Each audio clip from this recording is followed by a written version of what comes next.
ఈనాడు భారతదేశంలో స్త్రీకి రక్షణ లేదు. రాత్రి వేళ ఒంటరిగా ప్రయాణించేటువంటి అనుభవాలు భారతదేశంలో కనిపించట్లా. భయంకరమైనటువంటి ఆ యొక్క మానభంగాలు, భయంకరమైనటువంటి రేపులు, భయంకరమైనటువంటి మారణ హోమాలు, నేరాలు, ఘోరాలు, ఆకృత్యాలు అనేకమైనటువంటి జరుగుతున్నాయి భారతదేశంలో. న్యూస్ పేపర్లో ఎక్కడ కూడా మనకు శాంతి సమాధానాలతో ఉన్నటువంటి న్యూస్ మనకు కనిపించట్లా. ఎక్కడ కూడా శుభవార్తలు మనకు కనిపించట్లేదు.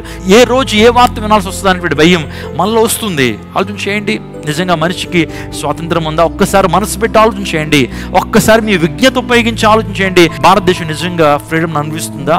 భారతీయులు నిజంగా స్వాతంత్రాన్ని అనుభవిస్తున్నారా? లేదే. ఏదో బానిసత్వంలో మనిషి బ్రతుకుతున్నాడు. ఒక స్త్రీకి మాత్రమే కాదు, పిల్లలకి ఈ రోజున భద్రత లేదే. మనిషికి భద్రత లేని పరిస్థితుల్లో భారతదేశం ఉంది. అసలు ఎందుకు ఈ నేరాలు, ఘోరాలు, ఎందుకు ఈ ఆకృత్యాలు, ఎందుకు ఈ మానభంగాలు, ఎందుకు ఈ యొక్క మారణ హోమాలు, భారతదేశంలో భయంకర ఉగ్రవాదం ఎందుకు వస్తుంది అసలు అని ఆలోచన చేస్తే మనిషి హృదయం సరిగ్గా లేకపోవడం ద్వారా బైబిల్ గ్రంథం చెప్తుంది. ఈ ప్రాబ్లమ్స్ అన్నిటికీ కారణం ఏంటని ఆలోచన చేస్తే అది పాపము అనేటువంటి విషయాన్ని గమనించాలి.